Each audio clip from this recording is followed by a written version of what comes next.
There are two seasons in every person's life: the surplus and the famine. The years when money comes in faster than it goes out, when the job is stable, the business is growing, the opportunities are multiplying.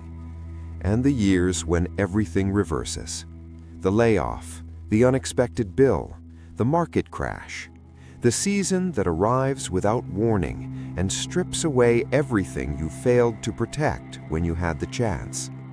3,000 years ago, one man understood this so clearly that he built a system around it. A system so effective that when the famine came, he was the only one in the known world with food. His name was Joseph. And what he did in Genesis 47 isn't just a miracle story. It is the oldest financial blueprint we have, and it has 5 specific components. Most people who have read this story their entire lives only ever register one of them. By the end of this video, you will know all 5, and more importantly, you will know exactly which one most people skip and what that single omission costs them when the season changes. Before we get to the blueprint, we need to understand something about Pharaoh's dream. 7 fat cows eaten by 7 thin ones. 7 full heads of grain swallowed by 7 withered ones. No one could explain it, but Joseph could. It was a cycle: 7 years of abundance followed by 7 years of famine. But here is the part most people miss. The dream wasn't really about the famine. The famine was already coming. That part was fixed. The dream was about the surplus. It was a signal that the window to prepare had already opened and wouldn't stay open forever. The moment Joseph finished speaking, the countdown had already begun. If you are watching this, there's a chance you are in that same kind of window. Not because of prophecy, but because of pattern. Every economy, every industry, every income moves in cycles. Good times don't last, neither do bad ones. The only real question is whether you build while you can.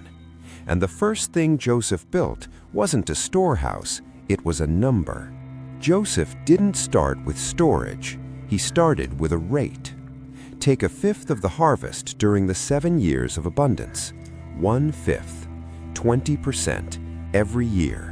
Not whatever was left over, not when it felt convenient, a fixed portion taken first before anything else could touch it. Now make this concrete. If you earn $3,000 a month, 20% is $600, not saved in a standard bank account earning 0.5% annually. That is not saving, that is parking. Invested at an average compound return of 8% annually, $600 a month over 7 years becomes approximately $68,000. The same $600 sitting in a low-interest account over the same period becomes roughly $43,000. That's a $25,000 difference produced by nothing except the choice of vehicle. The rate matters. Where you put it matters. How long you stay consistent matters. Get any one of those wrong, and the surplus disappears quietly while you think you are fine. But the rate and the vehicle are only half the problem. The other half is something most people never examine about their own saving behavior, and it is the reason people who believe they are saving are still completely exposed when the famine arrives. Most people don't just fail to save.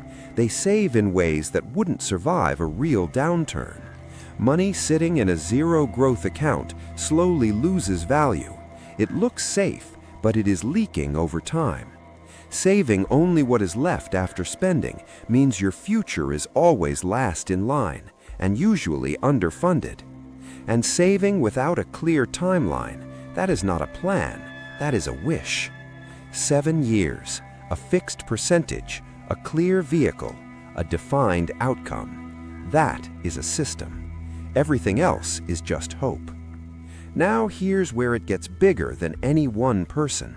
Because this failure, saving wrongly or not saving at all during the surplus, is not just a personal problem, it's a national one. And the consequences at that scale are far more brutal than most people realize.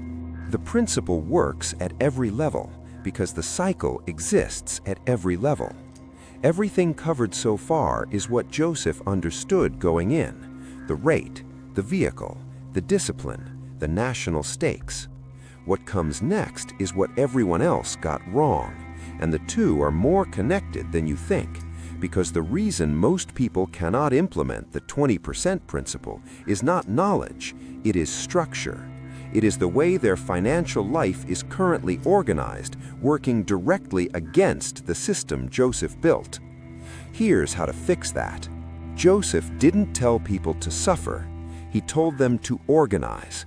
The 20% was removed first. Life was built on the remaining 80%. Here's how you do that practically. Take 1 hour this week and go through your actual bank statements, not what you think you spend, what the numbers say. Every subscription, every recurring charge, every habit with a price attached. Most people who do this for the first time find between 10 and 15% of their income going to costs they would not consciously choose if someone asked them directly. Streaming services forgotten, convenience spending that became routine, lifestyle inflation that crept in silently every time income grew. Now ask yourself an honest question. What is the difference between your lifestyle and your actual standard of living? Your lifestyle is everything you currently spend money on. Your standard of living is the baseline of comfort and security that genuinely matters to you when you are honest.